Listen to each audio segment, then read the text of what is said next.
Lord of the Castle is one of my favorite boss themes and overall tracks in the entire series. It's also highly underrated. Anyone I really ask about their favorite Kingdom Hearts songs doesn't ever mention or bring up this song or even any Chain of Memories songs.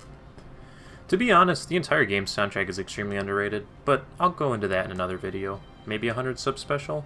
We'll see.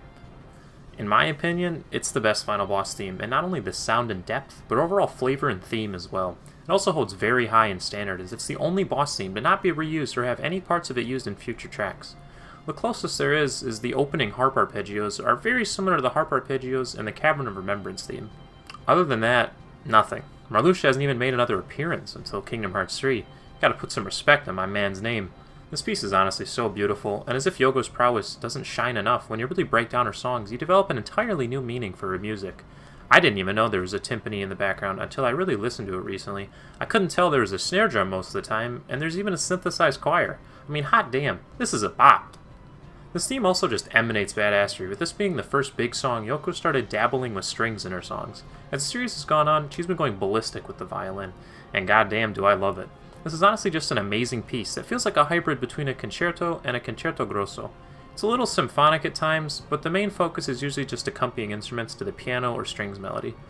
The piano becomes the main focus, but soon after the strings take over. The melody is absolutely amazing, and I love the change of pace throughout each section. I really want to take you to the beauty of this piece to truly elucidate the eloquence of it all. It starts us off with a slow tiptoe along the harp with the strings and timpani accompanying the main progression, easing us in. Then shortly after, bam! This beautiful 4-chord progression helps you spiral into the madness. It's the perfect introduction, and it's so easily overlooked when talking about boss themes. After the main intro ends, this little prelude plays with the piano, playing some intense runs, with the occasional chord at the end of each one. It truly makes you feel like you're ramping up to fight this omnipotent figure, with each run along with the snare and timpani intensifying, until that 4-chord progression plays again, this time raising in pitch, but ending on that same last chord from the intro. The first main melody is this floating, eerie melody played by the strings and the synthesized choir with accompaniment by the piano and percussion. This ramps up even more with the brass kicking in along with the other instruments. This is where it gets a little more symphonic and less concerto-like, but it fits rather well. It's a rather short part as well, as the strings take back over not long after the brass has played its little notion. As if this melody isn't beautiful enough, it breaks the mold with a new melody as the piano becomes the backbone to the percussion and the brass. This is one of my favorite parts of the piece. But wait, there's even more. You think having 2 main melodies is enough? Nah, let's go even further. But first, a Literate Interlude. This consists of the piano playing descending octaves with the choir assisting in the background. There's really just some downtime in this insane composition while still maintaining that feel of a looming imminent threat. It's a very ominous break from the melody and is one of the key parts that makes this piece so wonderful.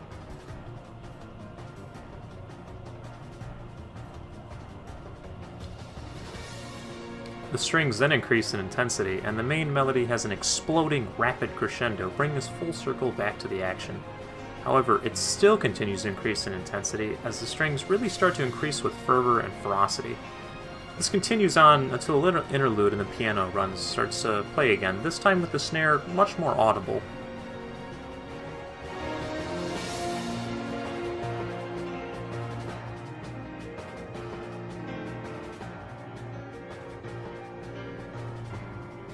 The piano runs almost fade in and out, like you're phasing in and out of reality as the song cracks along the seams.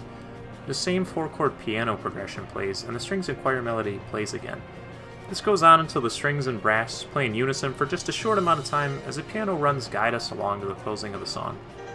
The harp sprinkling along with the piano runs help us close out an otherwise seemingly never-ending song, with the loops and the melodies and interludes being damn near unnoticeable.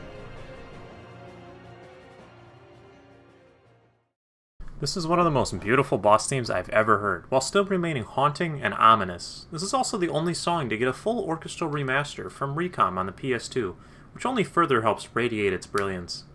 I hope if we get this song in Kingdom Hearts 3, they keep it just the way it is. As always, I'm recusant, and I worship Yoko Shimomura. Like this video and subscribe if you want to see more videos like this, along with a plethora of other things. Comment below what your favorite song in the series is, and let me know if there's an underrated piece you want me to cover in my next video. I really love analyzing these songs, and this will definitely be a recurring series, so I hope you enjoyed it. Thanks for watching, and I'll see you guys later.